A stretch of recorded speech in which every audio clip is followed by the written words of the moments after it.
Proper planning करिए, हर चीज का प्लान करिए, क्योंकि पता है कि रिटायरमेंट जो है वो क्या है, एक क्रिटिकल फेज है, हर गवर्नमेंट सर्वेंट के कैरियर में ही आना है। क्रिटिकल फेज का मतलब, यहां क्रिटिकल वर्ड का मतलब यह है, कोई खराब नहीं, बल्कि इसे लीजिए कि बहुत एक इंपॉर्टेंट पहलू है, एक महत्वपूर्ण पहलू है ये, और एक जो है मतलब ये बड़ा एक अच्छा सा मोड़ है जीवन का। एक तरह से दूसरी पारी अब शुरू होती है, अब कहने का ये सेंस है, इतना महत्वपूर्ण ये मोड़ जीवन में आता है कि एक दूसरी पारी शुरू करने का मौका आपको मिलता है। तो रिटायरमेंट जो है प्लानिंग, वो एक इंपॉर्टेंट फेज है, इंपॉर्टेंट पहलू है, हर गवर्नमेंट सर्वेंट के कैरियर में आना है। अगर 60 साल तक वो जो भी सुपरएनुएशन का एज है वहां तक अगर वो भगवान की दया से जारी रखते हैं सर्विस, तो वो सुपरएनुएट होंगे। अब आइए, इट इन्वॉल्व सिस्टमेटिक प्रिपरेशन।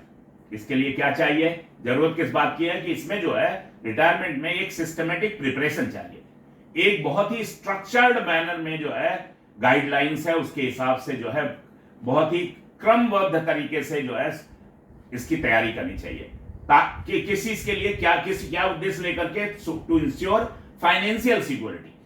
पहला चीज आ गया कि फाइनेंशियल सिक्योरिटी होनी चाहिए। पैसे को लेकर के बहुत लोग देखा है, बहुत रिटायर्ड एम्प्लॉइज जो है इस चीज को लेकर के बहुत सदमे में पहुंच जाते हैं कि हमारा तो तनख्वाह आधी हो गई या बहुत आधा हो गया, सारी चीजें बंद हो गई, अब कैसे चलेगा, क्या होगा, जिम्मेदारियां पूरी नहीं रहती। इसलिए कह रहे ना, प्रॉपर प्लानिंग की जरूरत है। कोशिश करिए कि जिम्मेदारियां पूरी हो जाएं। मेरा कहने का यह सेंस है कि आपके जो डायरेक्ट लायबिलिटीज है, बच्चे हैं, बेटी है, बेटा है, शादी ब्याह है, उनका पढ़ाई लिखाई, कोशिश करिए पहले हो जाए। और मान लीजिए चलिए अच्छा नहीं हो पाता तो उसका फाइनेंशियल सिक्योरिटी, फिर वो फाइनेंशियल सिक्योरिटी रहनी चाहिए। सब प्लान कर लीजिए, कितना अभी बच्चा पाइपलाइन में है तो इतना पैसा खर्च होगा, तो उसके लिए फाइनेंशियल सिक्योरिटी रखिए प्रॉपर।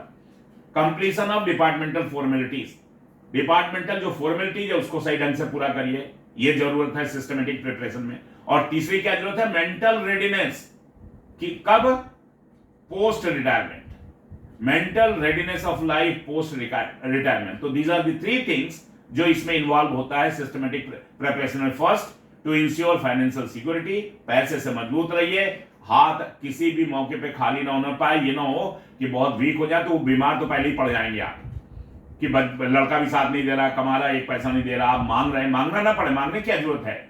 हम लोग जो है we are blessed, central government employee है, हमको पेंशन मिलेगी हमको, और हमारे जो है तमाम तरह के जो है ग्रेजुटी मिलेगी और फंड मिलेंगे, वो सब एक एक करके डिस्कस करेंगे, तो हमें किसी से मांगने की जरूरत ही नहीं पड़े। हम तो डोनर हैं, और देने के उसमें रहे, इस तरह का जो है आपका मादा होना चाहिए। तो फाइनेंशियल सिक्योरिटी, और दूसरा जो है डिपार्टमेंटल फॉर्मेलिटीज को कंप्लीट करना, वो बताएंगे इसकी अंतर्गत क्या क्या करना है।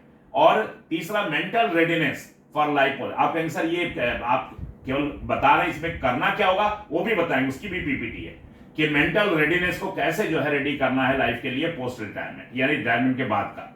तो गोल क्या होना चाहिए, टू मेक द ट्रांजिशन, ये जो बदलाव आ रहा है, ट्रांजिशन आ रहा है, ये जो फेज बदल रहा है, हमने बताया ना कि एक ऐसा मोड़ आ रहा है, जीवन का एक दूसरा पहलू आ रहा है, आप ये समझिए। तो जब जीवन का ये दूसरा जो पहलू आ रहा है, इसमें जो जबरदस्त एक ट्रांजिशन हो रहा है, बदलाव हो रहा है, वो बिल्कुल स्मूथ हो, सीमलेस हो और स्ट्रेस फ्री हो, कोई तनाव ना इसमें आए, आप स्मूथली रिटायर हो जाएं और पैसा भी सब चीजें, पेमेंट सारे हो जाएं आपके, और इसके बाद अच्छी पैसों को आप बढ़िया से सेव कर लें, आपकी इनकम मंथली बनी रहे, और मैक्सिमम जितना मिल रहा था उतना मिलता भी रहे, ऐसा प्लानिंग कर लें, या आगे का जो भी लायबिलिटी है उसको प्लान कर ले अच्छी तरह से, ये कहने का सेंस ये। तो the central government rules provide, बड़े सौभाग्यशाली हम लोग कि हम लोग सेंट्रल गवर्नमेंट एम्प्लॉई हैं। ये क्या प्रोवाइड करता है कि केंद्र सरकार के जितने भी नुमाइंदे हैं, तो उन्होंने नियम बनाया हुआ है, सरकार ने क्या, किस लिए नियम बनाया हुआ है कि स्ट्रक्चर्ड पूरी गाइडलाइन है, हर एडमिन ऑफिसर को सोचना नहीं है, इसके लिए जो गाइडलाइंस है वो बिल्कुल स्ट्रक्चर्ड गाइडलाइंस है कि किसको कितना पेमेंट करना है, कब प्रोसेस करना है, कौन सा फॉर्म भरना है, नॉमिनेशन कैसे करना है, सर्विस का क्वालिफाइंग सर्विस कैसे निकालनी है, पेंशन कितना देना है, everything is by provision, by rules. कुछ आपको इसमें मैनुअल या कुछ क्या अपना अपनी तरफ से दिमाग लगा करके कुछ करना, नथिंग, एवरीथिंग इज स्ट्रक्चर्ड। ये कहने का मतलब है कि पूरा इसका ढांचा तैयार है सरकार की तरफ से, रूल्स रेगुलेशंस है, और रिटायर होते ही रहते हैं लोग, तो उसके हिसाब से आप बस फाइलिंग पेंशन पेपर्स, जो गाइडलाइंस है पेंशन पेपर को उसके हिसाब से फाइल होगा। ड्यूज जो है वो क्लेम किए जाएंगे, आपके जितने ड्यू हैं, चाहे फंड का हो आपका पैसा, चाहे जो है एम्प्लॉइज इंश्योरेंस हो, चाहे जो है ग्रेजुटी हो, चाहे जो है कम्यूटेशन वैल्यू हो, चाहे लीव इनकैशमेंट हो, कोई भी हो पैसा, and opting for post retirement benefits like CGH. और इसके बाद कुछ पोस्ट रिटायरमेंट जो ये सब तो मान लीजिए पैसा मिलेगा, ठीक है, लेकिन उसके बाद आपको हेल्थ वाइज भी ध्यान रखना कि रिटायरमेंट, अभी तो मान लीजिए सीजीएचएस का कार्ड है सर्विंग एम्प्लॉयज वाला, उसके बाद भी सीजीएचएस आपको जो है फैसिलिटी देती है, तो वो सीजीएचएस का क्या प्रोसेस उस पर भी हाईलाइटर थोड़ा देंगे कि आप क्या लेना पसंद करेंगे। अगर आप किसी सीजीएचएस सिटी में शिफ्ट होते हैं फैमिली के साथ, तो आप जो है पोस्ट रिटायरमेंट बेनिफिट्स के लिए कार्ड बनवा लीजिए, जो आपका जिसमें ओपीडीबी और आईपीडी दोनों आपको जो है बेनिफिट्स मिले, वो कार्ड, यानी आप जो है पूरा लाइफ वाला जो है एक पैसा जमा करके जो 10 साल का एक तरह से कंट्रीब्यूशन एक साथ ले लेते हैं गवर्नमेंट, वो करके कार्ड सबका बनवा लीजिए, अपना और अपने डिपेंडेंट का, ताकि कल को कोई भी समस्या हो तो आपको कोई दिक्कत ना हो, चाहे ओपीडी दिखाना हो, चाहे आईपीडी दिखाना। आईपीडी मतलब इन डिपार्टमेंट पेशेंट, मतलब यानी भर्ती हो करके, तो कोई मेजर अगर मान लीजिए चैलेंजेस आते हैं बॉडी में, तो आपके लिए बहुत स्मूथ रहे इलाज कराना और कोई भी फैमिली के ऊपर बर्डन ना आए। तो चलिए इन सब बातों पे चर्चा होगी, एक एक करके आते हैं। आइए, पहले importance of early preparation, next PPT हमने खोली है, क्या महत्व है अगर जल्दी स्टार्ट करते हैं प्रोसेस जो है, अगर ठीक से स्टार्ट करते हैं, जल्दी स्टार्ट करते हैं। मैं आपको इसका व्यवहारिक पक्ष बताऊंगा क्यों ये जरूरी है। आप तो कहेंगे सर हर चीज की पीडीसी है, फिर क्या जरूरी है, अभी बताता हूं क्या क्या इसमें बैरियर्स आते हैं। अर्ली प्लानिंग, अगर आप समय से प्लानिंग कर, अर्ली प्लानिंग का मतलब यही है कि जो भी शेड्यूल टाइम, अगर 2 साल पहले तो 2 साल, 6 महीने पहले तो 6 महीने, कुछ चीजों के लिए 2 साल है, कुछ चीजों के लिए 6 महीने है, जो पीडीसी उससे पहले मतलब अर्ली प्लानिंग शुरू कर दीजिए। तो अर्ली प्लानिंग इंश्योर्स, क्या सुनिश्चित करता है, timely submission of pension papers, timely submission of pension paper जो है समय से सबमिट हो जाते हैं। वेरिफिकेशन ऑफ सर्विस रिकॉर्ड का वेरिफिकेशन हो जाता है, एंड रिजोल्यूशन ऑफ पेंडिंग के इश्यूज, और अगर कोई इश्यूज पेंडिंग है तो रिजॉल्व हो जाता है। ये है, देखिए अर्ली प्रिपरेशन का मतलब ये है। क्या मतलब, कई बार क्या होता है कि कुछ पेंडिंग इश्यूज रहते हैं, किसी का कोई प्रॉब्लम रहता है, सर्विस बुक में किसी का कोई एंट्री छुट्टी रहती है, किसी का कुछ रहता है, क्वालिफाइंग सर्विस में प्रॉब्लम है, किसी का डाइज डान का कुछ प्रॉब्लम है, किसी का और कोई प्रॉब्लम है, तो कोई अगर उसमें मान लीजिए प्रॉब्लम आती है तो उसको रिजॉल्व हो जाएगा समय से, नहीं तो फिर आप रिटायर की डेट निकल गई, आप रिटायर भी हो गए और पैसे पेमेंट नहीं हो तो दिक्कत बढ़ जाएगी। तो रिजोल्यूशन ऑफ पेंडिंग, किसी का जैसे क्वार्टर नहीं होता तो पूरा पेमेंट नहीं करते हैं, क्या अगर कोई स्टेट का क्वार्टर में रह रहा है, तो जो भी यानी पेंडिंग इशू है उसको रिजॉल्व करें। अगर आपको क्वार्टर खाली करके और पैसा पूरा लेना है तो ले, नहीं तो वो रोक करके रखेंगे, आपकी कुछ पेमेंट जो है आपका रोक के रखेंगे। तो इस तरह के जितने भी इश्यूज हैं, कई बार क्या होता है ना, पेंशनर ही नहीं आते जल्दी। मैं अपना कैरियर का बता रहा हूं, एक पेंशनर था, उसको मतलब घर से उठवा करके बुलवाना पड़ा, मतलब एक तरह से ही है कि वो आता ही नहीं था, थोड़ा शराबी टाइप का था, कुछ वैसा होगा या कोई भी इररिस्पॉन्सिबल होगा, वो जल्दी आता ही नहीं था। हम लोग सेक्शन में नोटिस भेज रहे हैं, लेटर भेज रहे हैं, वो रिस्पॉन्ड ही नहीं करता था, ड्यूटी नहीं आ रहा था, घर उसके भेजा आदमी 1 बार 2 बार 3 बार कि भैया आकर के पेंशन पेपर तो भर दो, नहीं हम लोग के लिए प्रॉब्लम है, जवाबदेही है हम लोग का डिपार्टमेंट को कि भाई ये फला आदमी का पेंशन पेपर क्यों नहीं फिलअप हुआ, वो आदमी नहीं आता था। तो कहने का सेंस है कि ये सब चीजें दिक्कतें आती है, इसलिए टाइमली जब शुरू करेंगे तो आपके पास कुशन रहेगा कि अगर कोई ऐसा क्रोनिक केस हुआ तो कम से कम बीच में जो है आप बैलेंस कर सकते हैं उसको। चलिए, department of pension and pensioners welfare, ये डिपार्टमेंट देखता है, सेंट्रल गवर्नमेंट का डिपार्टमेंट, नोडल एजेंसी है, इसका शॉर्ट फॉर्म है, एक्रोनिम्स है DOPPW। ये ओ छोटा होने का मतलब समझते हैं आप, ओ छोटा होने का मतलब ये प्रीपोजिशन है, प्रीपोजिशन, ये देखिए ऑफ जो प्रीपोजिशन है उसको ओ छोटा, और बाकी ये सब जो है वर्ड्स हैं, तो इनका जो पहला लेटर ले लिया गया capital, D for department, department of pension and अपने आप आ गया, एंड पेंशनर्स वेलफेयर। ये क्या करता है, रिकमेंड करता है किस चीज की, starting retirement preparation 2 years in advance, 2 साल पहले जो है इसको प्रिपरेशन शुरू कर दीजिए। और इससे क्या होगा कि दिस मिनिमाइजेस, अगर आप टाइमली शुरू कर देंगे तो ये मिनिमाइजेस डिलेज जो है मिनिमाइज कर देता है, एंड इंश्योर्स, और सुनिश्चित कर देता है कि pension and other retirement benefits, कि पेंशन या दूसरे जो रिटायरमेंट बेनिफिट्स हैं, कमेंस फ्रॉम द डे, वो कब से शुरू हो जाए, commence from the day following retirement, यानी जिस दिन आप रिटायर हो उसके अगले दिन से आपको सारा कुछ मिल जाए। फॉलोइंग रिटायरमेंट का सेंस ये है, द डे फॉलोइंग रिटायरमेंट का सेंस ये है कि आप जिस दिन जो है 30 तारीख को या 31 तारीख को या जो भी उस महीने की तारीख हुई आप रिटायर हुए और उसके नेक्स्ट डे से आपको हर चीज मिल जाए, दोबारा चक्कर ना लगना पड़े, ना दौड़ना पड़े, ना कुछ करना पड़े। तो ये सब जो है इससे फायदे आगे टाइमली जो है अर्ली प्रिपरेशन शुरू करेंगे। आइए अब filing of pension papers. Filing of pension paper, पहला काम मान लीजिए, चलिए यही ले लिया जाए कि पेंशन पेपर को फाइल करना। तो रूल क्या कहता है, रूल 59 इसमें है of the CCS pension rules. अब ये देखिए सीसीएस पेंशन रूल जो central civil services pension rules, इसलिए मैं कह रहा था कि जो लोग स्टाफ के जुड़े हुए हैं, चाहे वो सुपरिटेंडेंट हो, इंस्पेक्टर हो, ये हो, जान लें अभी ये जो सीसीएस पेंशन रूल है 2021 आ चुका है। और 2021 ने क्या किया, 1972 वाला जो पेंशन रूल था, आप कहेंगे सर 72 के बाद 21, यानी बीच में ये जो मतलब 30 साल और 50 साल बीच में, हाँ 50 साल यही चलता रहा। 1972 वाला ही 50 साल चलता रहा, उसमें अमेंडमेंट आते रहे, कोई बात नहीं, लेकिन रूल यही रहा 1972 का। क्लियर हो गया कंसेप्ट कि रूल जो है सीसीएस पेंशन रूल जो है वो जो कंपेंडियम है रूल्स का पूरा जो एक सेट है, सेट ऑफ रूल्स कह सकते हैं, तो वो central civil services pension rule 1972 ही हमेशा कहलाया। हाँ 21 में आके गवर्नमेंट ने क्या किया, एक नया सेट ऑफ रूल्स बना दिया और वो क्या कहलाया, सीसीएस पेंशन रूल 2021। तो इसने क्या किया, 1972 वाले को सुपरसीड कर दिया। 1972 वाला जो है 2021 से सुपरसीड हो गया और ये सुपरसीड हो गया 72 वाला, अब 21 से एप्लीकेबल हुआ। लेकिन अभी भी 1972 वाला एकदम रिडंडेंट नहीं हुआ। क्यों? क्योंकि इसमें एक सेविंग क्लाज होता है। कोई भी जब रूल वगैरह बनता है, कानून वगैरह बनता, मान लीजिए कुछ चीजें पुरानी चली आ रही हैं, वो 72 से ही गवर्न है, तो वो जब तक एंड नहीं हो जाता 72 से ही गवर्न रहेंगी। कंसेप्ट क्लियर हो गया कि कुछ पुरानी चीजें जो है चली आ रही, तो सेविंग क्लाज इसमें लगा रहता है, वो उसके लिए वो जब तक खत्म नहीं हो जाता है तब तक 1972 उसके ऊपर एप्लीकेबल है। अदरवाइज ये 1972 जो है सुपरसीड हो गया। तो चलिए ये कंसेप्ट आपको एडमिन का था, इसलिए क्लियर किया मैंने कि जो central civil services pension rule 2000, अच्छा ये जो रूल बने हुए हैं या एक्ट बना हुआ कोई भी, ये कहां से गवर्न होता है, ये जो है संविधान की धारा 309 जो आर्टिकल 309 है उससे। आर्टिकल 309 ही है संविधान का ऐसा है जिसके तहत जो है हम लोगों को ये सब अधिकार मिले हुए सरकारी एक सर्वेंट के रूप में।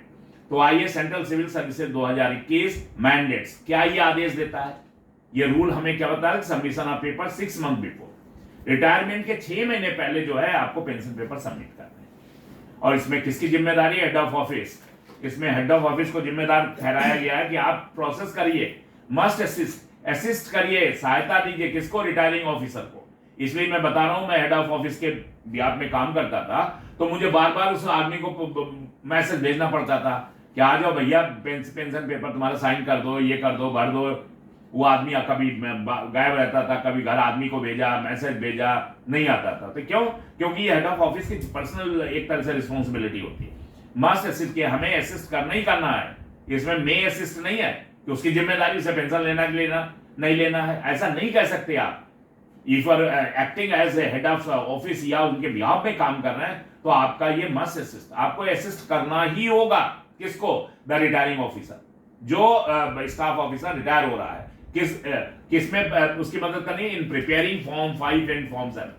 ये दो फॉर्म है, 5 नंबर का फॉर्म और 7 नंबर का जो फॉर्म है, जो गवर्नमेंट ऑफ इंडिया ने जो है या डिपार्टमेंट ऑफ वो जो पेंशन एंड पेंशनर वेलफेयर ने जो है मान लीजिए इसको फॉर्मेट को दिया हुआ है, उसको भरवाने में, उसको प्रिपेयर करने में, तैयार करने में। Pension papers include, pension paper में क्या क्या चीजें हैं महत्वपूर्ण, सर्विस बुक का बड़ा अहम रोल है, सर्विस बुक। दूसरा लीव रिकॉर्ड्स, क्योंकि लीव इनकैशमेंट का भी पॉइंट है, लीव रिकॉर्ड्स एंड डिक्लेरेशंस, और जितने भी डिक्लेरेशंस है, यानी नॉमिनी डिक्लेरेशन का मेन बात है यहाँ नॉमिनेशंस। नॉमिनेशन सारे जो है वो फिर अपडेट करिए, रेड्रेस, नॉमिनेशन, एवरीथिंग लास्ट में आकर के, ये बहुत जरूरी है। तो ये 3 चीजें जो है ये इंक्लूड है इसमें पेंशन पेपर में। एरर्स इन रिकॉर्ड, मान लीजिए रिकॉर्ड में अगर एरर हो गया तो मस्ट बी करेक्टेड, कोई ऑप्शन नहीं है यहां पर, कोई चॉइस नहीं है, must be corrected well in advance, समय से पहले। अगर आपके रिकॉर्ड में कहीं एरर है तो वो पहले सही हो जाए, नहीं तो रिटायरमेंट में दिक्कत हो जाएगी, पैसा नहीं मिलेगा, आप चले जाएंगे, पेंशन भी अगले महीने नहीं मिलेगी। अभी तो तनख्वाह जो है 30 तारीख को खट से या 1 तारीख को आ जाती है, फिर आप जो है देखते रहेंगे बार बार मोबाइल उठा करके क्या हुआ। तो कहने का सेंस ये है कि ये जो है जो भी एरर है रिकॉर्ड में वो करेक्ट हो जानी चाहिए। आगे आइए, अभी देखिए पेंशन का सिस्टम ऑनलाइन है ऑनलाइन पेंशन सैंक्शनिंग थ्रू भविष्य, ये पोर्टल है, भविष्य करके इसका नाम है। जैसा नाम में देखिए, ये नाम जो है सिंबलाइज क्या करता है, ये सिंबलाइज करता है कि हमारा सेंट्रल गवर्नमेंट एम्प्लॉय का भविष्य क्या है। अगर वो रिटायर होता है, सुपरनुएट होता है, तो आगे जो है भविष्य उसका क्या है, यानी उसको कोई भी फाइनेंशियल जो है हार्डशिप नहीं होनी चाहिए। सरकार ये ख्याल रखती है, और उसने जो भी सेवाएं दी हैं एक तरह से उसका रिवार्ड मिलता है। और क्या, सेवाओं का रिवार्ड मिलता है, नहीं कि फ्री में कोई खैरात बांटती है सरकार। पेंशन देना सरकार की खैरात नहीं है, ये हमारा अधिकार है और सरकार का ये कर्तव्य है। तो हमारे भविष्य को, हमारे आगे आने वाले दिनों को जो है क्या ध्यान रखना। हमने मान लीजिए क्रीम टाइम अपनी लाइफ का जो है, आप मान लीजिए 20 साल की उम्र में आ गए या 25 साल की उम्र में आ गए, तो आगे 35 साल जो है मान लीजिए आप सरकार की सेवा में रहते हैं, तो 35 साल जो है आपने सरकार की जो सेवा की है, उसके बदले सरकार आपको जो है आपके भविष्य का ख्याल रखती है कि आपका जो है पोस्ट रिटायरमेंट जो टाइम है वो भी अच्छे से बीते। तो देखिए ये पोर्टल है, क्या कह रहा है ये भविष्य, is an online pension tracking system. ये पेंशन को ट्रैक करने का एक ऑनलाइन सिस्टम है, जिसको लॉन्च किया किसने, ये भारत सरकार के डिपार्टमेंट है, मिनिस्ट्री ने, department of pension and pensioners welfare. अभी आपको ये एक्रोनिम से परिचित कराया था, इसीलिए आगे आइए। इट इनेबल्स, ये जो भविष्य का है ये क्या इनेबल करता है, किस किस बारे में सक्षम बनाता है, real time tracking of pension processing. यानी पेंशन प्रोसेसिंग का जो है वो रियल टाइम ट्रैकिंग होगा कि अभी आज वो जो पेंशन पेपर कहां पहुंचा, किस जगह पहुंचा, हर चीज रियल टाइम। ओके, कौन ट्रैक कर सकता है, रिटायरी भी कर सकता है और डिपार्टमेंट भी, दोनों, डिपार्टमेंट भी ट्रैक करेगा और रिटायरी भी ट्रैक कर सकता है। तो ये जो है, ये पोर्टल की वजह से जो है हम लोग जो है ये सक्षम हुए हैं कि डिपार्टमेंट भी रियल टाइम में ट्रैकिंग कर रहे हैं। अगर सीडीए पेंशन में पड़ा हुआ तो किस स्टेज में पड़ा हुआ, क्या है। आगे चलिए, मैंडेटरी फॉर ऑल, और ये मैंडेटरी है भविष्य में जो है ये एनरोल करना, और ये जो है ये सब कंपलसरी है। मैंडेटरी माने कंपलसरी हो गया for all central government civil pensioners. हम लोग जैसे सिविल पेंशनर्स है, यूनिफॉर्म ऑफिसर तो हम लोग हैं नहीं, हम लोग सेंट्रल गवर्नमेंट एम्प्लॉई हैं, तो जितने भी हैं सिविल पेंशनर्स वो सब जो है। It replaces manual delays. इसने क्या किया, ये भविष्य पोर्टल ने जितने भी मैनुअल डिलेज होते वो सब हटा दिया इसने, और किसको बढ़ावा दिया, किसका संवर्धन किया, ट्रांसपेरेंसी एंड इफिशिएंसी। और इससे जो है काम करने की दक्षता जो है डिपार्टमेंट की बढ़ी, और पारदर्शिता भी आई। इसमें कोई हंकी पंकी अब नहीं हो सकता, पारदर्शिता भी आई। तो ये दोनों चीजों का जो है संवर्धन हुआ जब ये भविष्य पोर्टल आया। आगे चलिए नेक्स्ट पीपीटी में, पहला पेमेंट आ रहा है जनरल प्रोविडेंट फंड। आपका फंड कटता है तो जीपीएफ विड्रॉल होगा at the time of retirement. तो जीपीएफ विड्रॉल किस रूल से होगा, कैसे होगा, देखिए जीपीएफ फाइनल पेमेंट, जीपीएफ से आप लेते भी रहते, बीच बीच में हम उठाते रहते, कभी बच्चों की पढ़ाई पर, कभी मकान को बनाना, कभी कुछ करना, तो फाइनल जितना रहता है वो फाइनल पेमेंट किया जाता है। तो ये जो जनरल प्रोविडेंट फंड है, final payment can be claimed, passive voice में कैन बी क्लेम्ड, इसको जो है क्लेम किया जा सकता है ऑन रिटायरमेंट। किस रूल के तहत, under rule 36 of GPF CS rules 1960 का जो रूल है वो चला आ रहा है, ये रूल, और अभी लेटेस्ट जो है 2022 में इसमें आया अमेंडमेंट जो है। तो ये जनरल प्रोविडेंट फंड का जो है ये सीएस डिपेंडेंस से मतलब सेंट्रल वही सर्विसेज, सेंट्रल सर्विसेज यानी केंद्र सरकार के सेवारत जो भी कर्मचारी हैं उनका जो जीपीएफ है रूल्स जो है 1960 से हम लोग गवर्न है, जिसमें अमेंडमेंट आते रहे हैं। तो अभी लेटेस्ट अमेंडमेंट 2022 में आया हुआ है, 3 साल हो गए, तो इससे गवर्न है, मतलब ये रूल से हम लोग गवर्न है। एप्लीकेशन शुड बी सबमिटेड, इसके लिए एप्लीकेशन सबमिट किया जाएगा यूजिंग, क्या प्रयोग करते हुए, फॉर्म 10। इसमें हम सारे फॉर्म आपको दिखाएंगे बाद में। The balance is payable immediately, जो बैलेंस रहेगा जीपीएफ का वो तुरंत पेमेंट होता है आफ्टर रिटायरमेंट, रिटायरमेंट के तुरंत बाद, विदाउट इंटरेस्ट बियॉन्ड 6 मंथ। क्या सेंस है, विदाउट इंटरेस्ट बियॉन्ड 6 मंथ? कोई बताना चाहेगा, एनी ऑफ द पार्टिसिपेंट्स, कि the balance is payable immediately after retirement. GPF का जो बैलेंस है फॉर्म 10 भरवा लिया, इसके बाद बैलेंस जो है वो रिटायरमेंट के तुरंत बाद जो है पेमेंट होना चाहिए, लेकिन उसमें एक शर्त लगाई है, विदाउट इंटरेस्ट बियॉन्ड 6 मंथ्स। इसका क्या सेंस है, कोई बता सकता? नहीं तो मैं तो एक्सप्लेन करूंगा ही। कोई बताए, माइक खोल के बीच में बता सकते हैं, विदाउट इंटरेस्ट बियॉन्ड 6 मंथ का क्या सेंस है? ये रूल है भाई, जीपीएफ सीएस रूल में जो है रूल 36 की बात कर रहे हैं।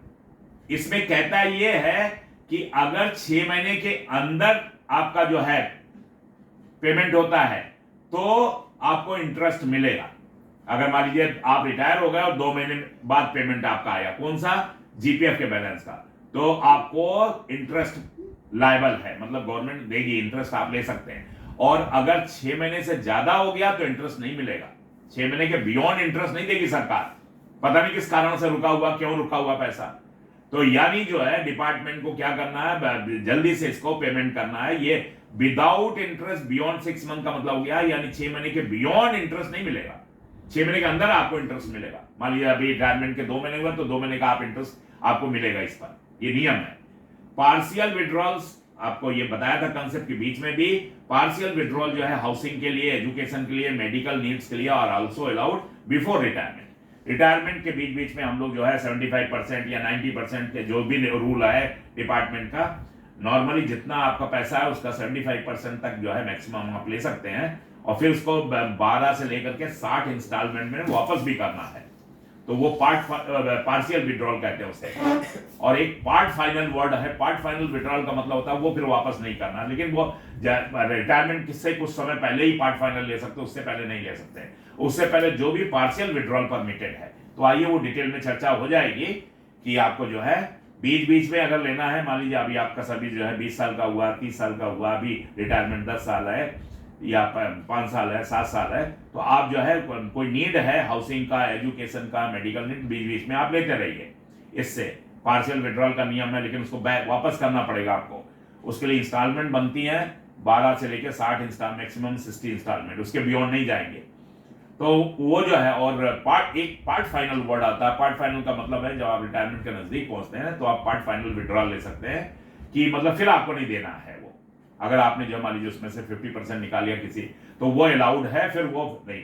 अब वो जो बाकी बचा हुआ पैसा वो तो लास्ट में मिलेगा ही मिलेगा। उसके लिए कह रहे हैं कि 6 महीने के अंदर अगर मिलेगा तो विद इंटरेस्ट, बियॉन्ड 6 मंथ मिलेगा तो विदाउट इंटरेस्ट आएगा। फिर 6 महीने का के बियॉन्ड इंटरेस्ट नहीं मिलेगा, 6 महीने तक का ही इंटरेस्ट परमिसिबल है, कहने का सेंस ये है।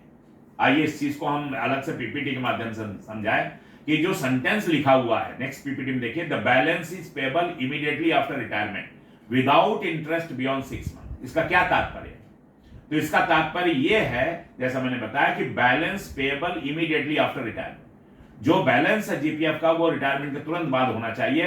Whatever amount, balance of due, settlement और पेमेंट, जो भी इसमें पैसा है, whatever amount is left to be paid, यानी जो बचा हुआ पैसा है जो पे किया जाना है एम्प्लॉइज को, वो क्या, it must be paid right after retirement. वो रिटायरमेंट के तुरंत पेमेंट होना चाहिए, जैसे रिटायर हो गया उसके तुरंत बाद पेमेंट होना चाहिए, विदाउट इंटरेस्ट बियॉन्ड 6 मंथ। इसका क्या कंसेप्ट है कि इफ फॉर सम रीजन, मान लीजिए किसी कारण से पेमेंट डिले होता है, तो the employee will be entitled, employee जो है इंटाइटल रहेगा टू इंटरेस्ट पाने ओनली अप टू 6 मंथ, केवल 6 महीने तक।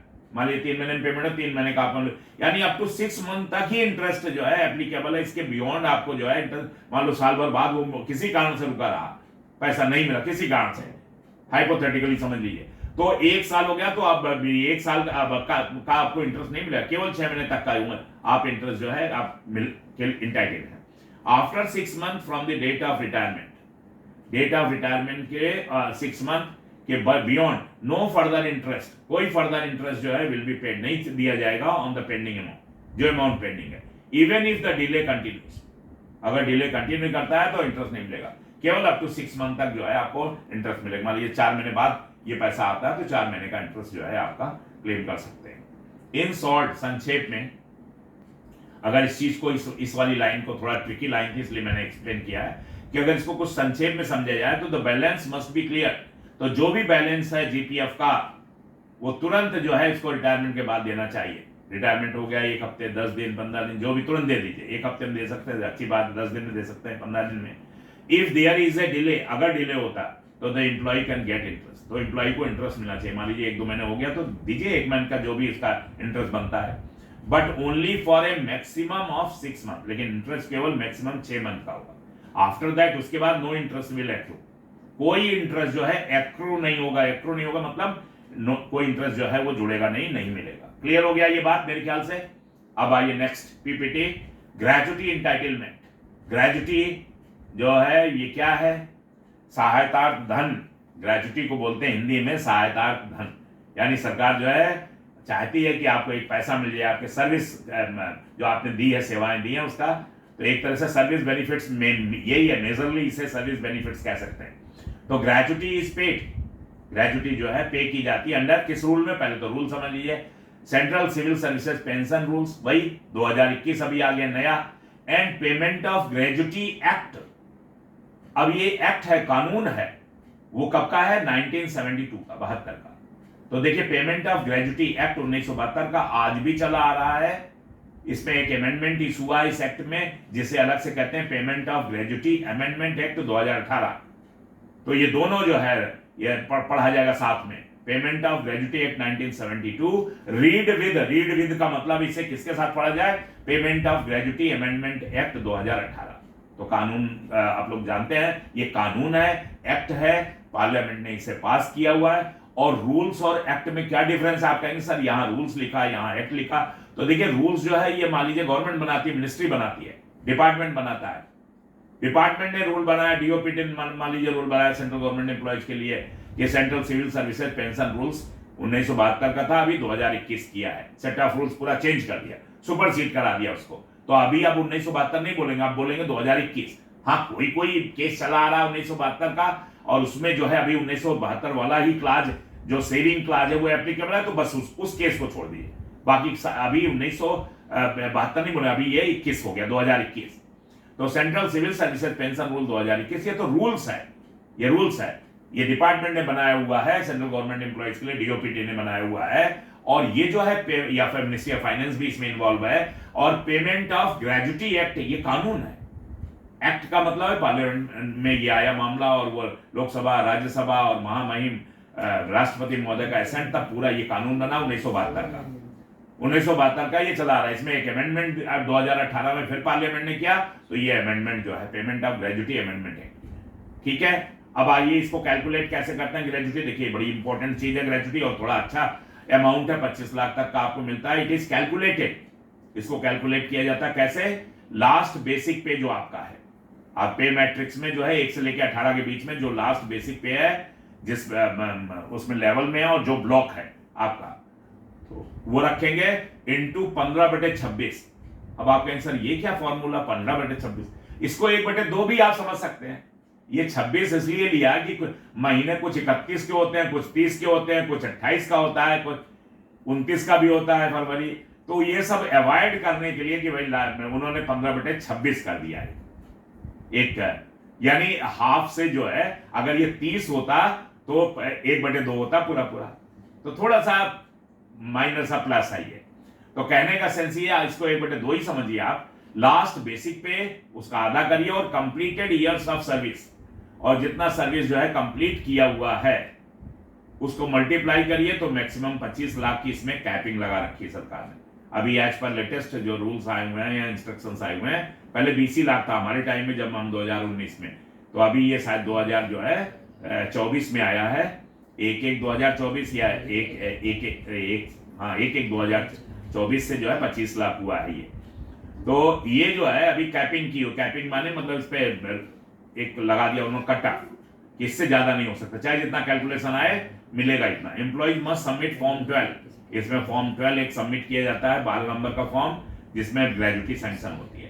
टाइमली सर्विस वेरिफिकेशन अगर होगा तो वो सुनिश्चित करेगा कि ग्रेजुटी प्रॉपर ग्रेजुटी कैलकुलेशन, तो टाइमली सर्विस वेरिफिकेशन हो जाए कितना सर्विस हो, क्योंकि इसमें एलिमेंट है कंप्लीटेड ईयर्स ऑफ सर्विस, तो डाइज नान वगैरह और सब जिस चीजें जो हटानी है, कोई आपका जो है एक्स्ट्रा ऑर्डिनरी लीव है जो नहीं जिसको काउंट है डाइज नाउन की तरह से काउंट होगा, वो पीरियड हटेगा। सस्पेंशन पीरियड कोई है वो नहीं काउंट, मान लीजिए ये इस तरह का है कि वो नहीं ट्रीट होगा, तो वो सब हट करके वो मल्टीप्लायर यहाँ लगेगा। इसलिए जो है ग्रेजुटी कैलकुलेशन में timely service verification is very important. आइए पेमेंट ऑफ ग्रेजुटी एक्ट, ये तो बताई दिया आपको 1972 act is a parliamentary statute.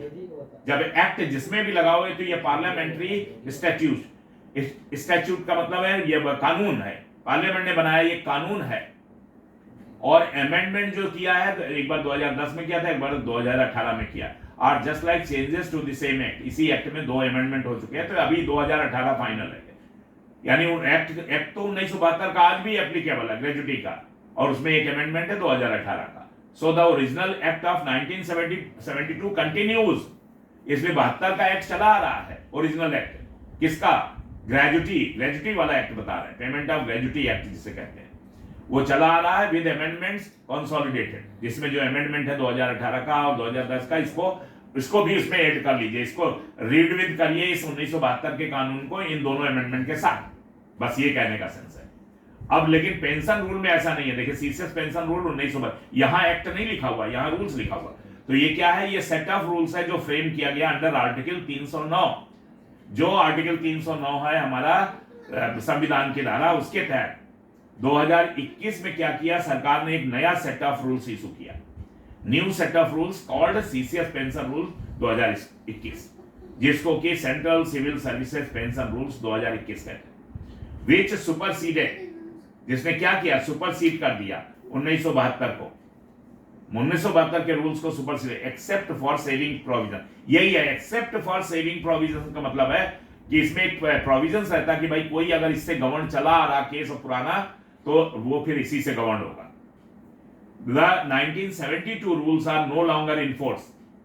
अभी ये सीसीएस पेंशन रूल्स जो है 1972 का अभी इन फोर्स नहीं है, अभी 2021 ने सुपरसीड कर दिया उसको। फॉर न्यू रिटायरीज, जितने भी नए रिटायरीज होंगे वो इससे गवर्न होंगे।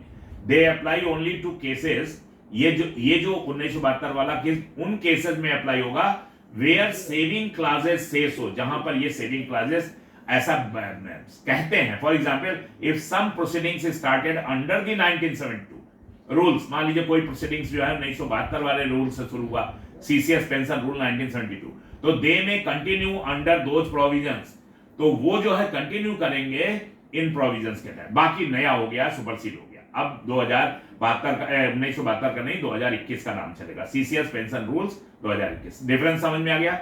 ग्रेजुटी एक्ट क्या है, 1972 कंटिन्यूस विद अमेंडमेंट जो 18 का अभी लेटेस्ट है, और पेंशन रूल जो है 1972 ये हैज बीन रिप्लेस्ड बाय 2021, इसको रिप्लेस कर दिया 2000। तो इसलिए जो है ये unlike the gratuity act, gratuity act से भिन्न, ग्रेजुटी एक्ट में अभी ग्रेजुटी एक्ट का जो है कोई भी सुपरसेशन नहीं हुआ, वो 1972 ही चला आ रहा है, पेमेंट ऑफ ग्रेजुटी एक्ट 1972। केवल इसमें ये कंसोलिडेट किया गया, मतलब उसको भी जोड़ा गया है रीड विद अमेंडमेंट 2010 2018, तो लेटेस्ट 2018। लेकिन इसमें पेंशन रूल में ऐसा नहीं है। 1972 जो पेंशन रूल्स है do not continue with amendment, इसमें कोई अमेंडमेंट के साथ कंटिन्यू नहीं कर रहा है, सुपरसीड हुआ पूरा सेट ऑफ रूल्स। वो एक सेट ऑफ रूल्स था 72 जो चला आ रहा था, बीच बीच में जो भी उसमें और इंस्ट्रक्शंस और अमेंडमेंट आते रहते थे वो ठीक है, लेकिन नाम यही चलता था, सीसीएस पेंशन रूल्स 1972।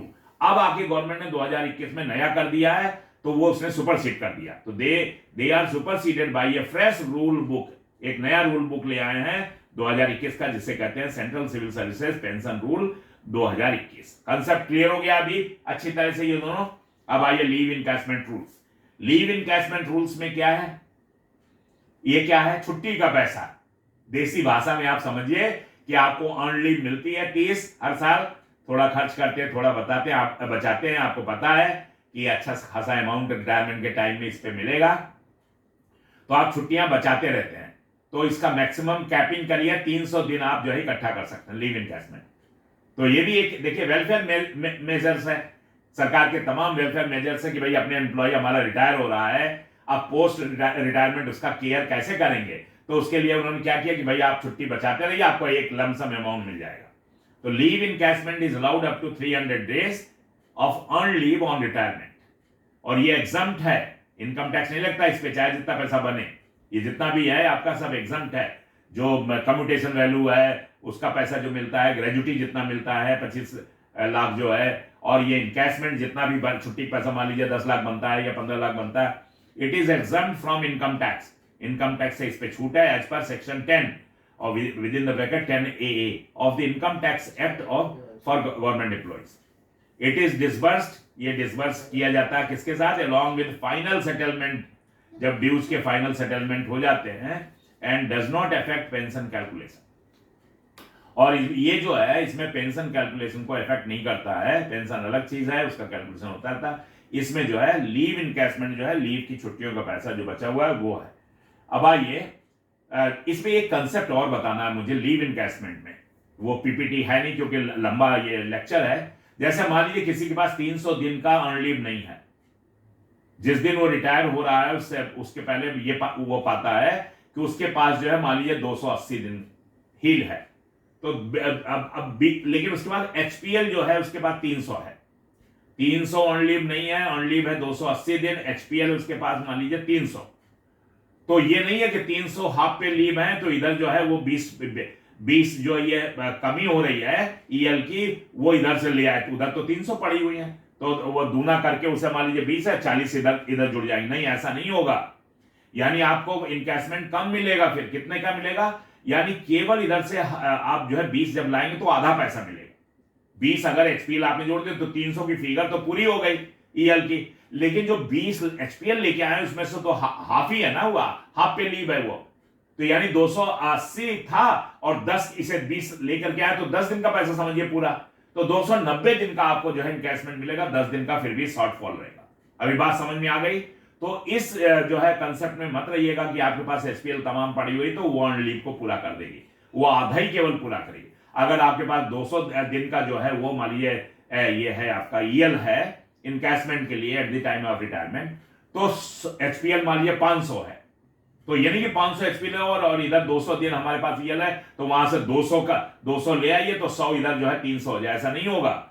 इधर 200 है तो केवल 100 उधर से आएंगे तो 300 की फिगर पूरी हो गई, लेकिन पेमेंट मिलेगा 250 दिन का ही। क्यों? क्योंकि वो जो 100 ईएल उधर से आई हैं, आप एचपीएल आई हैं, वो आधा पैसा उसका मिलेगा। कंसेप्ट क्लियर हुआ? आप कहेंगे सब 2 गुना ले लीजिए एचपीएल तो तमाम पड़ी हुई, ऐसा संभव नहीं है, ये नहीं नियम है।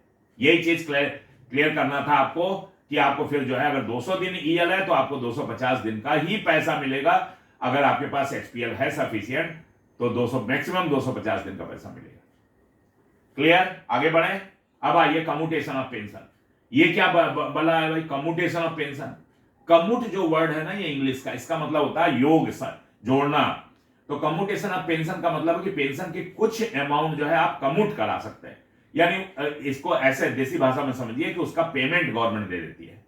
अगर आप जो है 15 साल में फिर पेंशन आपकी रिकूप हो जाएगी तो 15 साल पहले ही कुछ पोर्शन का 40% का पैसा आपको गवर्नमेंट दे देती है, उसको कहते हैं कम्यूटेशन। ये भी किस लिए? ये भी एक वही वेलफेयर मेजर है, आपको फाइनेंशियली स्ट्रांग करना है सरकार को। सरकार को आपने सेवा दी 35 साल, अब आप रिटायरमेंट में जा रहे हैं तो पोस्ट रिटायरमेंट आपको फाइनेंशियल क्रंच ना हो जाए, फाइनेंशियल स्कैर्सिटी ना हो जाए, आप जो है फाइनेंशियली जो है थोड़ा डिस्टर्ब ना हो जाए कि अरे पैसा बहुत अब कैसे करेंगे, तो आपको एक पैसा दे रही है, ये आपको अलाउ कर रही है कि आप 40% पेंशन भेज दीजिए 15 साल के लिए।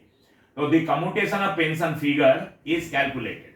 ये कैसे कैलकुलेट होता है? Under the central civil services commutation of pension rule. इसके लिए भी रूल बने हुए हैं, इसके लिए भी देखिए 1981 का रूल बना हुआ है, इसलिए सब रूल लिख के लाए हैं कि जो लोग काम कर रहे हैं इसमें वो लोग नियम भी जाने कि ये सीसीएस जो है कम्यूटेशन ऑफ पेंशन रूल 1981, इससे गवर्न होता है ये चीज।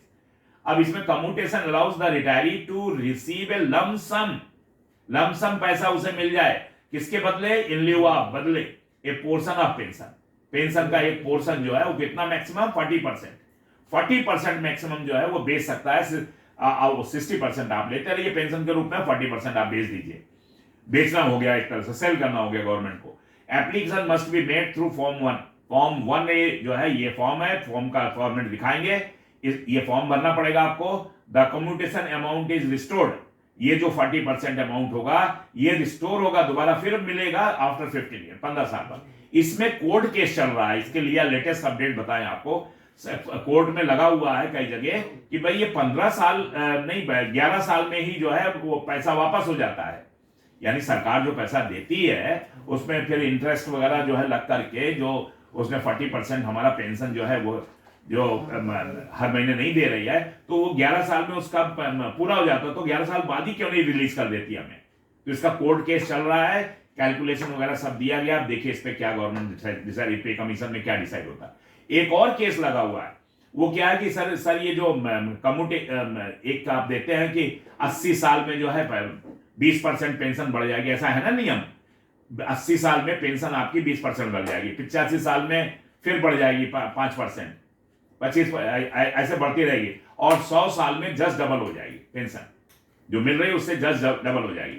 यानी हर 5-5 साल में समझिए वो 5% बढ़ रही है। तो ये गवर्नमेंट के पास ये जैसे वन वगैरह में जो है ये प्ली रखा गया है कि सर जो आप जो ये 20% बढ़ाते हैं 80 साल में, तो 80 साल में डेटा देखा गया कितने लोग जिंदा रहते हैं, पता लगा मुश्किल से जो है 5% लोग जिंदा बचते हैं 80 साल में। तो आपकी ये स्कीम बेकार है 80 से जो आप 20% बढ़ाते हैं। आप इसको 5% बढ़ाइए 65 में 5 बढ़ा दीजिए, 70 में 5 बढ़ा दीजिए, 75 में 5 बढ़ा दीजिए, और फिर 80 में 20, ठीक है। ऐसे कर दीजिए तो कम से कम जिसका 65 साल हो गया तो 5% का उससे फायदा मिल जाएगा। 70 तक जीवित रहा तो कम से कम 10% बढ़ जाएगी। और आप सीधा नियम बनाएं कि 20% 80 साल में देंगे। अब कोई 80 साल जिंदा रहेगा तभी तो एंजॉय करेगा वो फ्रूट जो आपने रखा है, नहीं तो वो फल बेकार है, खाली लटके हैं पेड़ में। तो ये भी एक केस लगा हुआ है, ये भी एक रिक्वेस्ट लगी हुई है। देखिए गवर्नमेंट उसे क्या करती है, मानती कि नहीं मानती। कम्यूटेशन वैल्यू, अब ये कम्यूटेशन की वैल्यू निकाली जाती है, कैसे निकाली, इसका एक टेबल है। इज बेस्ड ऑन एज और कम्यूटेशन टेबल। इसमें 2 फैक्टर्स हैं। एक कम्यूटेशन टेबल है जो department of pension and pensioners welfare ने लागू किया है, और इसमें एज का भी मैटर है। जैसे मान लीजिए 60 साल में आप रिटायरमेंट, तो आपका नेक्स्ट डेट ऑफ बर्थ जो है 61, तो 61 में जो मल्टीप्लायर है वो उससे मल्टीप्लाई होगा। तो आइए समझाते हैं इस चीज को, इसका कैलकुलेशन आपको समझाते हैं कम्यूटेशन वैल्यू का, कम्यूटेशन ऑफ पेंशन का। देखिए ये टेबल है, आपका देखिए आपके स्क्रीन पे टेबल आई है। देखिए जिस भी एज में आप एग्जिट कर रहे हैं तो उसके आगे एक फैक्टर रखा हुआ है। जैसे मान लीजिए आप कहेंगे हम 40 साल में वीआर, हम आपने 20 साल सर्विस पूरी कर ली, मान लीजिए वीआर आप ले रहे हैं तो आप निकल रहे हैं, तो जब 40 में निकल रहे हैं तो अगला डेट ऑफ बर्थ 41, यानी आपका डेट ऑफ बर्थ होगा तो 41 में जो है आपका 9.075 से मल्टीप्लाई होगा। ये है। अगर 60 साल में अधिकतर लोग सुपरानुएट होते हैं तो 60 साल है, तो 60 साल ये हो गया 8.287, लेकिन नहीं ये नहीं मिलेगा मल्टीप्लाई। कौन सा मिलेगा, अगली date of birth, next date of birth, age next birthday, next birthday. 60 में तो रिटायर हुए, तो नेक्स्ट बर्थडे कब आएगी हमारी, 61 की जब हम होंगे, तो जो उसका फैक्टर है 8.194, तो ये 8.194 से मल्टीप्लाई होगा अगर आप 60 साल में निकलेंगे तो, सुपरानुएट होंगे तो। कंसेप्ट क्लियर होगा। ये तो मल्टीप्लायर है। अब क्या इसका फॉर्मूला देखिए, फॉर्मूला क्या है। एग्जाम्पल लाए हैं कैलकुलेशन के लिए। मान लीजिए बेसिक पेंशन आपकी 50,000 पर मंथ है। अब 50,000 पर मंथ आपकी बेसिक पेंशन है, यानी 1 लाख आपका मान लीजिए बेसिक है, तो उसमें 50% आपका ये पेंशन होती है। अब इसका हमें 40% बेचना है सरकार को, कम्यूटेशन वैल्यू करानी है, तो 40% इसका कितना हुआ, 20,000 हुआ। 50,000 का 40% 20,000 हुआ। और एज हमारी कितनी है, देखिए 61 साल, यानी नेक्स्ट बर्थडे, नेक्स्ट बर्थडे पे 61 आया तो फैक्टर कितना रहेगा, 8.194। अभी टेबल में दिखाया था पीछे आपको, ये देखिए 61 पे 8.194, तो इसको ध्यान रखें। तो ये 20,000 में जो है, ये जो हम अमाउंट जो है कम्यूट कराना चाहते हैं, इसमें गुणांक कितना लगेगा, 8.194, और इसको 12 से गुणा करेंगे, ठीक है। ये अमाउंट प्लस ये गुणांक, और इसको 12 से, 12 क्यों लिया, 1 साल मतलब, तो ये पूरा गुणा करेंगे। गुणा करके मान लीजिए ये देखिए कितना आया है, 19,66,590 इस बेसिक पे। हाइपोथेटिकली जो हमने माना है कि बेसिक पेंशन 50,000, आपकी बेसिक पेंशन मान लीजिए 80,000 है, तो उसके हिसाब से कैलकुलेशन कर लीजिए। अब जो है ये वाला जो रिटायरी है, ये एग्जाम्पल जिसका है, तो उसको मिलेगा 19.66 लाख लमसम। ये लमसम फिगर जो है इतना मिल जाएगा, 19,66,000 उसे मिल जाएगा at the time of retirement, ठीक है। लेकिन पेंशन कितनी हो जाएगी, मंथली पेंशन उसकी हो जाएगी 50,000 में 20,000 माइनस हो जाएगा, 30,000 उसे रिड्यूस्ड पेंशन मिलेगा। कब की, 15 साल तक, और 15 साल बाद जो है ये 30,000 फिर 50,000 हो जाएगा। लेकिन डीए जो है वो पूरा मिलेगा। डीए ये कट नहीं होता, डीए ये नहीं कि 40% डीए भी दिखे ना, डीए पूरा मिलेगा। 30,000 तो ये रिड्यूस्ड पेंशन हो गया, और डीए कितने पे मिलेगा, 50,000 पे। डीए आपको 50,000 पे मिलता है, और टाइम टू टाइम जो है वो बढ़ता भी रहता है, जैसे जब डीए अनाउंस करती है गवर्नमेंट 1 जनवरी और 1 जुलाई से जो सिस्टम है। आगे चलिए, मेरे ख्याल क्लियर हो गया होगा। आगे आइए प्रोविजनल पेंशन। प्रोविजनल पेंशन का क्या प्रोविजन है।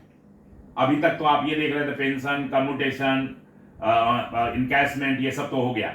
अब मान लीजिए डिले हो रहा किसी कारण से पेंशन, लेकिन पेंशन एक बेसिक नीड है, नहीं तो खाएगा कैसे आदमी, परिवार कैसे चलेगा। तो इसके लिए गवर्नमेंट ने एक प्रोविजनल पेंशन का नियम निकाला हुआ, और वो प्रोविजनल पेंशन भी पूरा ही है 100%, जितना पेंशन मिलती है वही प्रोविजनल मिलेगी।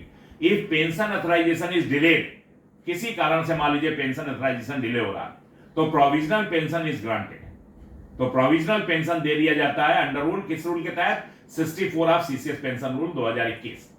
तो central civil services pension rule 2021 के तहत रूल नंबर 64 में यह प्रोविजन किया गया है। इट इंश्योर्स, ये क्या सुनिश्चित करता है, फाइनेंशियल सपोर्ट, फाइनेंशियल सपोर्ट को सुनिश्चित करता है किसको, टू द रिटायरी, कब तक के लिए, जब तक कि फाइनल सैंक्शन इशू ना हो जाए, यानी पेंशन जो है फाइनली इशू ना हो जाए तब तक ये प्रोविजनल आप लेते थे। और देखिए लिखा है this is typically equal to 100% of pension, और ये जो है 100% जितना पेंशन आपका बनेगा उतना ही है, उससे कम अमाउंट नहीं है, बेस्ड ऑन क्वालिफाइंग सर्विस।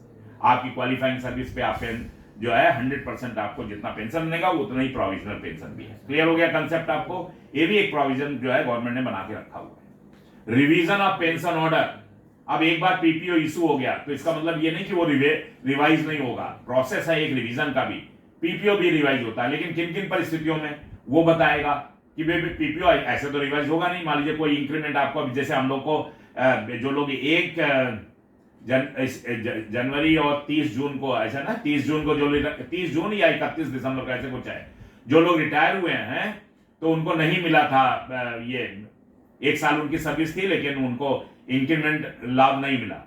जैसे मान लीजिए मेरा अपना ही केस है, 30 जून को मैं रिटायर हो गया और 1 जुलाई को अगर सर्विस में रहता तो 1 इंक्रीमेंट मिल जाता। तो ब्रोकन ईयर नहीं है, कोई भी ब्रोकन ईयर नहीं है, पूरा 12 महीने हमने ड्यूटी करी है और 30 जून को हम रिटायर हो गए। तो कोर्ट से जीत करके हम लोग आए सुप्रीम कोर्ट से, और गवर्नमेंट ने भी ऑर्डर इशू कर दिए हैं, तो 1 इंक्रीमेंट ये दिया जाएगा, लेकिन ये नोशनल इंक्रीमेंट होगा, अर्थात केवल पेंशन के लिए ये एप्लीकेबल होगा और किसी रिटायरल बेनिफिट्स के लिए नहीं होगा, जैसे ग्रेजुटी हो गई और कुछ हो गया, उसके लिए नहीं, केवल पेंशन में। तो ये ऐसे अब पीपीओ रिवाइज हो रहा, ऑर्डर बन रहा, पीपीओ रिवाइज होगा, सीडीए पेंशन रिवाइज करेगा पीपीओ, फिर जो है उसका एरिया जो मिल रहा है एप्लीकेबल जो है वो कैलकुलेट होगा, या फिर कोई कोर्ट केस से आप जीत के आए हो, या फिर कोई करेक्शन किया गया हो सर्विस रिकॉर्ड में, मान लीजिए कुछ छूट गया हो, भूल हो गई हो, गलती हो गई हो, तो पेंशन में भी रिवाइज, पेंशन जो है रिवाइज होती है, पीपीओ रिवाइज किया जाता है बेस्ड ऑन पे कमीशन रिकमेंडेशन। पे कमीशन के रिकमेंडेशन पे जब कोई चेंजेस आते हैं या कोर्ट ऑर्डर आता है कोई उस पे, या कोई करेक्शन हो सर्विस रिकॉर्ड में, तब करेंगे। तो डीओपीपीडब्ल्यू, इसको डीओपीपीडब्ल्यू का मतलब department of pension and pensioners welfare issues, क्या इशू करता है, रेगुलर ऑर्डर्स इशू करता है। इसके लिए जो लेटेस्ट अभी ओएम है 2017 का, ये ओएम नंबर लिखा हुआ है 2017 12/5/2017, 7 सीपीसी के बाद आया, फॉर 7 सीपीसी इंप्लीमेंटेशन। तो उसमें जो है इसके हिसाब से जो है वो रिवीजन हुआ है। तो रिटायरीज मस्ट चेक, रिटायरीज को जो है अवश्य चेक करना चाहिए कि रिवीजन स्टेटस क्या है। जैसे हमारा मान लीजिए अभी 8th पे कमीशन आएगा तो हम चेक करेंगे कि हमारा पेंशन रिवाइज होता है कि नहीं, मतलब वो रिवाइज होना चाहिए। तो पेंशन ऑर्डर जो है वो रिवाइज होता है थ्रू, किसके थ्रू होता है, इसमें पोर्टल है, कोई मैनुअल नहीं है, मैनुअल तो हो ही नहीं पाएगा, बड़ा एरोनियस हो जाएगा और बहुत दिक्कत आएगी, कई सालों हो ही ना पाए। तो इसमें जो है पोर्टल एक है, पोर्टल का नाम है CPAO। CPAO stands for what, central pension accounting office. तो सेंट्रल पेंशन अकाउंटिंग ऑफिस ये जो पोर्टल है या भविष्य जो पोर्टल है, इस पे जो है रिवीजन करते हैं जब भी पे जो है पे कमीशन आता है या कोर्ट ऑर्डर आता है या सर्विस का कोई उसमें करेक्शन किया जाता है, तो ये पीपीओज भी रिवाइज होते हैं या पेंशन ऑर्डर को जो है रिवीजन किया जाता है। आगे आइए, arrears of pension and gratuity. Pension और ग्रेजुटी का एरियर्स ये भी एप्लीकेबल है, लेकिन किस कंडीशन में वो देखिए, इन केसेस ऑफ डिलेड पेमेंट्स, अगर डिलेड पेमेंट्स है तो, और रेट्रोस्पेक्टिव रिवीजन कोई हो रहा है, रेट्रोस्पेक्टिव वर्ड क्या है, बैक डेटेड कोई रिवीजन हो रहा है, तो एरियर्स आर पेड। जैसे अभी कोई कोर्ट केस आता है और रेट्रोस्पेक्टिव ऑर्डर हुआ कि आप ये इंक्रीमेंट जोड़िए, तो बीच का देना पड़ेगा क्योंकि ऑलरेडी पेंशन तो हमें मिल ही रही है, तो उसमें बढ़ोतरी होगी, तो arrears are paid with interest, और ये इंटरेस्ट के साथ दिया जाता है, लेकिन इसके लिए भी इफ एप्लीकेबल, अगर ऑर्डर्स वैसे हैं, अगर एप्लीकेबल है तो एरियर्स में अराइज ड्यू टू पे रिवीजन। एरियर्स कब बनता है, जब पे रिवाइज हुआ हो, करेक्शन ऑफ सर्विस रिकॉर्ड हुआ हो, और डिलेड सैंक्शन, या सैंक्शन जो है वो डिलेड है किसी कारण से, और वो उसमें एप्लीकेबल है एरियर तो एरियर भी दिया जाता है। दे आर टैक्सेबल, हाँ लेकिन ये टैक्सेबल है, ये अमाउंट जो एरियर मिलेगा पेंशन या ग्रेजुटी का, ये दे आर टैक्सेबल, इसमें टैक्स लगेगा। शुरू वाला तो वो विदाउट टैक्स है, लेकिन यहां टैक्सेबल है under the income tax laws in the year of receipt. जो जिस साल में पैसा आपको मिलेगा एरियर का, जिस साल में एरियर का पैसा मिलेगा वो आपका पे तो उसमें इनकम में जुड़ेगा और टैक्सेबल। अगर वो बियॉन्ड जाता तो आपको जो भी टैक्स स्लैब में आते हैं 10% या जो भी उसमें देना पड़ेगा। नेक्स्ट आइए pension disbursal mechanism. Pension disbursal mechanism, तो मैकेनिज्म क्या, आजकल तो सब ऑनलाइन सिस्टम में बढ़िया। Pension is disbursed, disburse word माने पेंशन का भुगतान, डिसबर्स का मतलब है ये भुगतान। पेंशन का भुगतान किया जाता है किसके माध्यम से, थ्रू अथराइज्ड बैंक। बैंक जो अथराइज है, जो हम बैंक जैसे एसबीआई किया हमने या सेंट्रल बैंक किया या आईओबी किया, जो बैंक अंडर सभी बैंक, आजकल तो जितने भी बैंक हैं वो सब पेंशन देते हैं under central pension accounting office, वही CPAO, central pension accounting office के थ्रू जो है अथराइज बैंक जो है पेंशन देते हैं, डिस्बर्स करते हैं। The retiree must indicate, retiree को इंडिकेट करना पड़ेगा, बैंक डिटेल्स देना पड़ेगा, प्रेफरेबली ज्वाइंट अकाउंट स्पाउस के साथ खोलना पड़ेगा, तो जो फॉर्मेलिटी है वो पूरी करनी पड़ेगी। अब इसमें एक लाइफ सर्टिफिकेट दिया जाता है कि आप जीवित हैं कि नहीं, बहुत लोग डेथ हो जाती बताते नहीं है और पेंशन लेते रहते हैं, ये बहुत गलत बात है। सरकार से ये छुपा करके ये चीज नहीं करना चाहिए, एथिक्स के अगेंस्ट है। आपको जिस दिन डेथ हो तुरंत जाके बैंक को इन्फॉर्म कर दीजिए। तो लाइफ सर्टिफिकेट जो फैमिली है इन्फॉर्म करनी चाहिए फैमिली को, क्यों, क्योंकि फैमिली पेंशन 30% हो जाता है। जिस दिन एम्प्लॉय की डेथ हो जाएगी उसके बाद मान लीजिए फैमिली पेंशन जो है वो 30% है। तो life certificate submission in November each year, हर साल नवंबर के महीने में लाइफ सर्टिफिकेट सबमिट किया जाता है। इज मैंडेटरी, ये बिल्कुल मैंडेटरी है, अनिवार्य है। अब इसको सिंप्लीफाई किया है सरकार ने वाया किसके माध्यम से, जीवन प्रमाण डिजिटल लाइफ सर्टिफिकेट के माध्यम से, यानी सुगम बनाती जा रही है, इजी बनाती जा रही है, लेकिन फिर भी आपको लाइफ सर्टिफिकेट जो है वो ऑनलाइन जो है इस चीज का प्रमाण देना पड़ेगा कि आप जीवित हैं, तभी वो पेंशन डिस्बर्समेंट होगा, वरना रुक जाएगा। अभी स्पर्श जैसे डिफेंस वालों का स्पर्श एक करके पोर्टल है, तो इस स्पर्श जो एक के थ्रू हम लोग की पेंशन आती है। तो नवंबर में हमें भी जो है ये लाइफ सर्टिफिकेट जो है भेजना होता है ऑनलाइन, जो है उसको वेरीफाई कराना पड़ता है, थंब से या वो करते हैं आंखों से, जो भी आपका। आइए अब इसके बाद आता है लास्ट पीपीटी है, ये जो ब्रेक में जाने से पहले एक ये 20वीं पीपीटी है, सीजीएचएस फैसिलिटी पोस्ट रिटायरमेंट।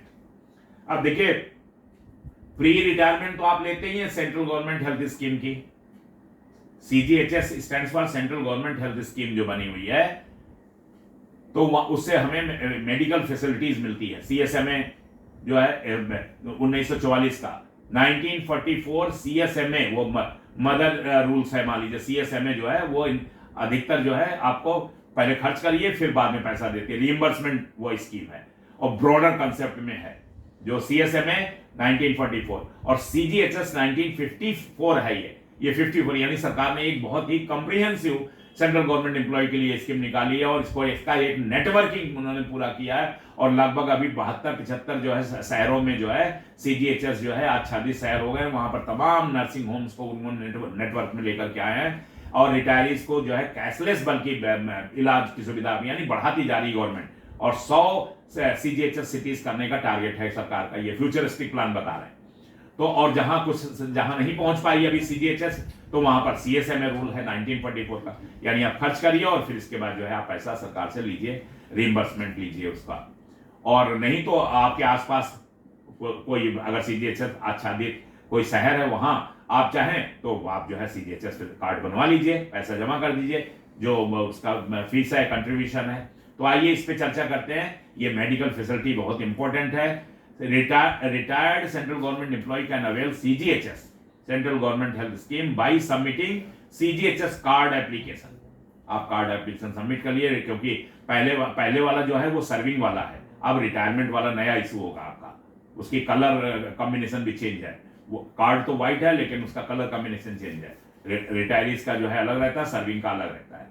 तो CGHS card application with necessary documents, इसके साथ जो भी आवश्यक डॉक्यूमेंट्स है वो आपको एडिशनल डायरेक्टर हेल्थ सर्विसेज में जो है वो सबमिट कर, उसका जो ऑफिस है एडी का, वहां जाकर के आपको वहां जमा करना पड़ेगा। तो ये वन टाइम कंट्रीब्यूशन, इसमें वन टाइम कंट्रीब्यूशन का भी सिस्टम है, is required based on last पे। आपका जो लास्ट पे है, जो मैट्रिक्स में है आप काम का, और जितना आपका कंट्रीब्यूशन है उसके हिसाब से।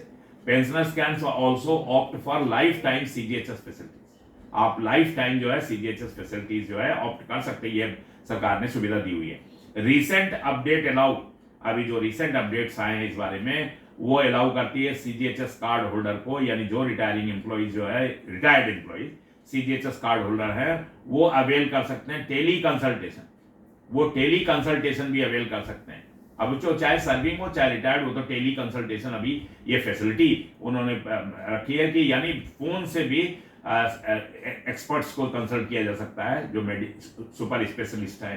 And cashless treatment, cashless treatment लेकिन रिटायरी, केवल रिटायर्ड एम्प्लॉयज के लिए, सर्विंग के लिए कैशलेस शायद नहीं है, ठीक है। तो cashless treatment is empanelled hospital, जितने भी इम्पैनल्ड हॉस्पिटल है, नर्सिंग होम्स हैं, वो सब जो है वो कैशलेस जो है ट्रीटमेंट करते हैं।